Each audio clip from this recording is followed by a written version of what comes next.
নমস্কার বন্ধুরা, এই ভিডিওতে তোমাদের মধ্যে বেশ কয়েকটা গুরুত্বপূর্ণ আপডেট শেয়ার করার আছে। সেক্ষেত্রে ভিডিওটা না স্কিপ করে পুরোটা দেখার অনুরোধ থাকলো। আর তোমরা যারা চ্যানেলে প্রথমবার এসেছো তারা কিন্তু অবশ্যই ভিডিওতে লাইক দিয়ে চ্যানেলটা সাবস্ক্রাইব করে রেখো, কারণ তুমি কিন্তু এখানে তোমার প্রিয় দলের সমস্ত রকম খেলার খবর সবার আগে পেয়ে যাবে। তো চলো আর দেরি না করে আজকের ভিডিওর মেন টপিকগুলো নিয়ে আলোচনা শুরু করা যাক। তো সবার প্রথম আপডেটটাই 35 বছর বয়সে স্প্যানিশ অ্যাটাকিং মিডফিল্ড পজিশনের প্লেয়ার জাভি হার্নান্ডেজকে নিয়ে।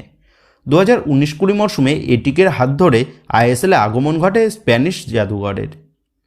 আইএসএলে এটিকে মোহনবাগান, ওড়িশা এফসি এবং বেঙ্গালুরু এফসি দলের হয়ে খেলার অভিজ্ঞতা আছে এই জাভি হার্নান্ডেজের। গত 2 মরশুম বেঙ্গালুরু এফসি জার্সিতে 53 ম্যাচে 15টা গোল এবং 5টা অ্যাসিস্ট করেছে এই জাভি হার্নান্ডেজ। বেঙ্গালুরু এফসি জার্সিতে বেশ নজরকাড়া পারফরমেন্স করলেও বেঙ্গালুরু এফসির সাথে গত মরশুমেই চুক্তি শেষ হয়ে যায় জাভির। তবে বেঙ্গালুরু এফসি আর তারা জাভির সাথে নতুন করে চুক্তি বাড়ায়নি, যার ফলে জাভি কিন্তু বর্তমানে উইদাউট ক্লাব ছিল।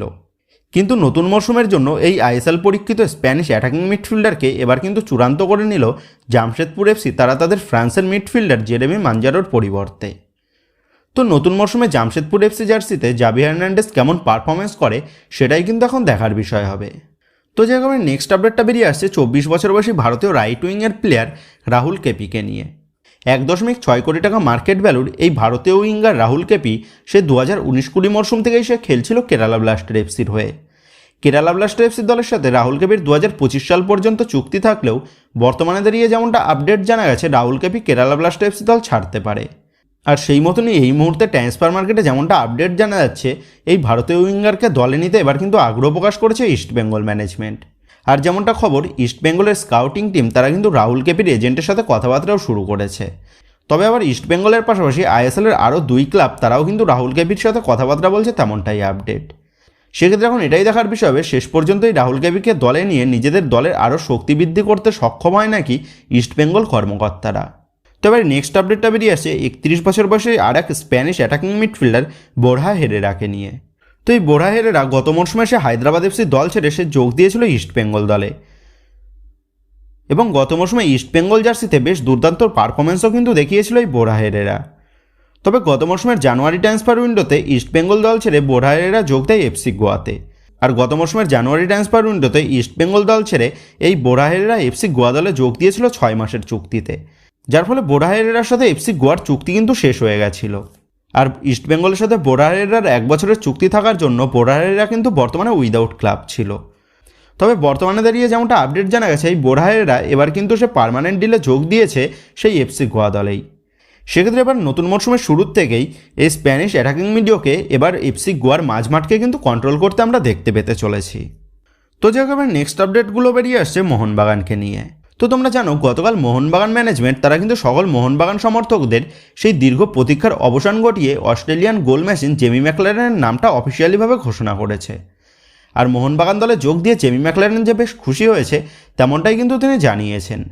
তো জেমি ম্যাকলারেন জানিয়েছে মোহনবাগানের মতন ঐতিহ্যবাহী ক্লাবে যোগ দিতে পেরে সে সত্যিই গর্বিত। এর পাশাপাশি জেমি ম্যাকলারেন জানিয়েছে এর আগে সে মেলবোর্ন সিটি এফসি দলকে বেশ অনেক সফলতা এনে দিয়েছিল। আর সেই মেলবোর্ন সিটি এফসি দল ছাড়ার পর সে এমন কোনো দলে যোগ দিতে চেয়েছিল যে দলে এর আগে অনেক সফলতা আছে। আর সেই কারণেই সে মোহনবাগানের মতন ঐতিহ্যবাহী এবং সফল দলে সে যোগ দিয়েছে, তেমনটাই জানিয়েছে জেমি ম্যাকলারেন। এর পাশাপাশি জেমি ম্যাকলারেন আরও বলেছে সে মোহনবাগান দলের গ্রেগ স্টুয়ার্ট, জেসন কামিংস এবং ডিমিত্রি পেট্রাটস সকলের সাথেই তার খেলার অভিজ্ঞতা রয়েছে। এবং এর পাশাপাশি জেমি ম্যাকলারেন জানিয়েছে সে আবারও তার প্রাক্তন সতীর্থদের সাথে খেলে সে মোহনবাগান দলকে আরও সফলতা এনে দেবে। তো যাই হোক, মোহনবাগান দলে যোগ দিয়ে জেমি ম্যাকলারেন কিন্তু এই সমস্ত মন্তব্যগুলোই তিনি করেছেন। তো 12 কোটি টাকা মার্কেট ভ্যালুর এই জেমি ম্যাকলারেনকে মোহনবাগান ম্যানেজমেন্ট তারা 4 বছরের চুক্তিতে সই করিয়েছে। তবে জেমি ম্যাকলারেনকে এই 4 বছরের লম্বা একটা চুক্তিতে দলে সই করিয়ে মোহনবাগান ম্যানেজমেন্টের জন্য কতটা উপকারী হলো সেই নিয়েও কিন্তু একটা সংশয় থেকেই যাচ্ছে। কারণ এই 29 তারিখেই জেমি ম্যাকলারেন বয়স হয়ে দাঁড়াবে 31। সেক্ষেত্রে আরও 4 বছর মানে জেমি ম্যাকলারেন টোটাল বয়স হবে তখন কিন্তু 35। সেক্ষেত্রে আইএসএলের মতন নতুন মঞ্চে এসে জেমি ম্যাকলারেন কতটা নিজেকে মেলে ধরতে পারবে সেই দিকেই কিন্তু আমাদের নজর থাকবে। আর গত মরশুমে মোহনবাগান দলে যোগ দিয়েছিল আর এক Australian goal machine Jason Cummings.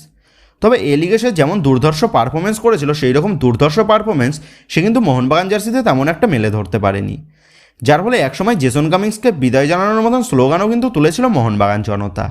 আর সেই কারণেই জেমি ম্যাকলারেনকে এত বড় একটা লম্বা চুক্তি দিয়ে মোহনবাগান ম্যানেজমেন্ট কতটা সঠিক সিদ্ধান্ত নিল, বা এই সিদ্ধান্তটা মোহনবাগান ম্যানেজমেন্টের জন্য যে বড় একটা কঠিন সিদ্ধান্ত হয়ে গেল, তেমনটাই কিন্তু মনে করছে একাংশ সবুজ মেরুন জনতা। ইনকেস ভারতীয় মাটিতে যদি জেমি ম্যাকলারেন সফল না হন, তাহলে কিন্তু তাকে ছাড়তে গেলে প্রচুর টাকা ক্ষতিপূরণ দিতে হবে মোহনবাগান ম্যানেজমেন্টের, যার ফলে জেমি ম্যাকলারেনকে কিন্তু এক প্রকার বাধ্য হয়েই দলে ধরে রাখতে হবে মোহনবাগানের। সেক্ষেত্রে আমার মতে জেমি ম্যাকলারেনকে 2+1 ইয়ারের ডিলে সই করানোটাই কিন্তু বেটার হতো। তবে জেমি ম্যাকলারেন যেহেতু একজন টপ লেভেলের স্ট্রাইকার, সেক্ষেত্রে আশা করা যাচ্ছে জেমি ম্যাকলারেনের ভারতীয় মাটিতে মানিয়ে নিতে খুব একটা সমস্যা হবে না। সেক্ষেত্রে এখন এটাই দেখার বিষয় হবে মোহনবাগান জার্সিতে শুরুর থেকেই জেমি ম্যাকলারেন তার এ লিগের পারফরমেন্স তুলে ধরে মোহনবাগান দলকে সফলতার চূড়ায় নিয়ে যেতে সক্ষম হয় নাকি। তো যাই হোক, এই ট্রান্সফার উইন্ডোতে মোহনবাগান ম্যানেজমেন্ট কিন্তু বড়সড় চমক দিয়ে দিল গোটা ভারতীয় ফুটবল সমর্থকদের। আর সেই বড় চমকটা হচ্ছে একই সাথে 3 বিশ্বকাপারকে দলে নেওয়া। তো তোমরা জানো এই মরশুমে মোহনবাগান জার্সিতে খেলতে নামবে 3 অস্ট্রেলিয়ান ত্রিফলা, জেসন কামিংস, জেমি ম্যাকলারেন এবং ডিমিত্রি পেট্রাটস। আর এই 3 জনই কিন্তু অস্ট্রেলিয়ার হয়ে তারা বিশ্বকাপে খেলেছে বা বিশ্বকাপের স্কোয়াডে ছিল। তো জেমি ম্যাকলারেন রিসেন্টলি অস্ট্রেলিয়ার হয়ে ওয়ার্ল্ড কাপে সে খেলেছে। এর পাশাপাশি জেসন কামিংস সেও কিন্তু 2022 অস্ট্রেলিয়ার ওয়ার্ল্ড কাপের স্কোয়াডে ছিল। আর ডিমিত্রি পেট্রাটস সেও কিন্তু অস্ট্রেলিয়ার 2018 ওয়ার্ল্ড কাপের স্কোয়াডে ছিল। সেক্ষেত্রে একই সাথে 3 বিশ্বকাপারকে মোহনবাগান জার্সিতে খেলানোর ব্যবস্থা করে মোহনবাগান ম্যানেজমেন্ট যে তারা ট্রান্সফার মার্কেটে বড়সড় একটা চমক দিয়েছে সেটা কিন্তু বলাই যায়। আর এই রকম চমক এর আগে ভারতীয় কোনো ক্লাব ম্যানেজমেন্ট তারা দেখিয়েছে নাকি সেই নিয়েও কিন্তু যথেষ্ট সংশয় রয়েছে। আর আমরা সকলেই জানি আইএসএল থেকে কোনো ম্যানেজমেন্টেরই কিন্তু খুব একটা আহামরি লাভ হয় না। সেখানে দাঁড়িয়ে সঞ্জীব গোয়েঙ্কার মতন মানুষ সে মোহনবাগান দলকে আরও সফলতা এনে দেওয়ার জন্য সে যে মোহনবাগান দলের পেছনে এত ইনভেস্ট করছে সেটা কিন্তু ভাবাই যায় না। তো যাই হোক, সঞ্জীব গোয়েঙ্কার মতন ইনভেস্টার পেয়ে মোহনবাগান সমর্থকরা যে বেশ গর্বিত সেটা কিন্তু বলাই যায়। তো যাই হোক, নেক্সট আপডেটটা বেরিয়ে আসছে আনোয়ার আলীকে নিয়ে। তো বর্তমানে দাঁড়িয়ে আনোয়ার আলী এই মরশুমে কোন দলের হয়ে খেলতে নামবে বা আদতেও সে এই মরশুমে শুরু থেকেই খেলতে পারবে নাকি সেই নিয়ে কিন্তু যথেষ্ট ধোঁয়াশার সৃষ্টি হয়েছে। তবে গত 2 দিন আগের ভিডিওতে তোমাদের জানিয়েছিলাম আনোয়ার আলীর করা SMS আর আমার পার্সোনাল সোর্স মারফত যেমনটা খবর, আনোয়ার আলী মোহনবাগান দলেই থাকতে চলেছে। আর ঠিক এমন কথাই গতকাল মেরিনার সেরিনা তারাও কিন্তু জানিয়ে দিল। তো গতকাল মেরিনার সেরিনা তারা তাদের রিপোর্ট অনুযায়ী যেমনটা জানিয়েছে, আনোয়ার আলী সে মোহনবাগান দলে স্টে করছে। আর পিএসসি থেকে কিছু নির্দেশ নামার পর সে মোহনবাগানের অনুশীলনেও যোগ দিতে পারে। ইভেন মার্কেটে আনোয়ার আলীকে নিয়ে যে সমস্ত খবরগুলো বেরিয়েছিল যে আনোয়ার আলী সে মোহনবাগান দল ছাড়ার জন্য সে মোহনবাগান ম্যানেজমেন্টের কাছে ফোর্স করছে, তো এই সমস্ত কিছুই কিন্তু হয়নি, তেমনটাই জানিয়েছে মেরিনার সেরিনা। আর এর পাশাপাশি মোহনবাগান ম্যানেজমেন্টের অফিসিয়াল পেজ থেকে বারংবার তারা আনোয়ার আলীর ভিডিও পোস্ট করে মোহনবাগান ম্যানেজমেন্টও কিন্তু ইঙ্গিত দিয়ে দিচ্ছে আনোয়ার আলীকে নিয়ে যতই খবর বেরোক না কেন সে কিন্তু মোহনবাগান দলেই থাকতে চলেছে। সেক্ষেত্রে এটা কিন্তু আশা করাই যায় সমস্ত বাধা বিপত্তি কাটিয়ে আনোয়ার আলীকে আমরা আবারও মোহনবাগান জার্সি পরেই খেলতে দেখতে চলেছি। তো বন্ধুরা, সমস্ত বাধা বিপত্তি কাটিয়ে মোহনবাগান জার্সিতে আবারও আনোয়ার আলীকে মাঠে ফিরতে দেখলে তোমরা কতটা খুশি হবে এই বিষয়ে তোমাদের মতামতটা অবশ্যই নিচে কমেন্ট করে জানিয়ে দিও। তো বন্ধুরা, এই ভিডিওতে গুরুত্বপূর্ণ আপডেট করাই তোমাদের মধ্যে শেয়ার করার ছিল। তো আশা করি ভিডিওটা তোমাদের ভালো লেগেছে। তো যদি ভিডিওটা ভালো লেগে থাকে তাহলে ভিডিওতে লাইক দিয়ে চ্যানেল সাবস্ক্রাইব করে পাশে থাকা বেল আইকনটা অবশ্যই প্রেস করে দিও। আর তোমরা যারা এখনও পর্যন্ত আমাদের সোশ্যাল মিডিয়া পেজের সাথে যুক্ত হওনি তারা কিন্তু অবশ্যই নিচে ডিসক্রিপশন বক্সের লিঙ্ক থেকে আমাদের সোশ্যাল মিডিয়া পেজের সাথেও যুক্ত হয়ে যেও, কারণ এখন কিন্তু সমস্ত লেটেস্ট আপডেটগুলো সবার আগে আমাদের সোশ্যাল মিডিয়া পেজেই পোস্ট করা হয়। আর তোমরা এখন ফেসবুক এবং ইনস্টাগ্রামে গিয়ে তোমরা আমাদের চ্যানেলের নাম লিখে সার্চ করলেও তোমরা কিন্তু আমাদের ফেসবুক এবং ইনস্টাগ্রাম পেজটাও খুঁজে পেয়ে যাবে।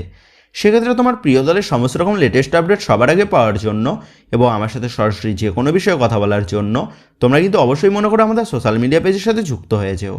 তো বন্ধুরা, এই ভিডিওটা এটুকুই ছিল। তো আসি বন্ধুরা, দেখা হচ্ছে পরের ভিডিওতে।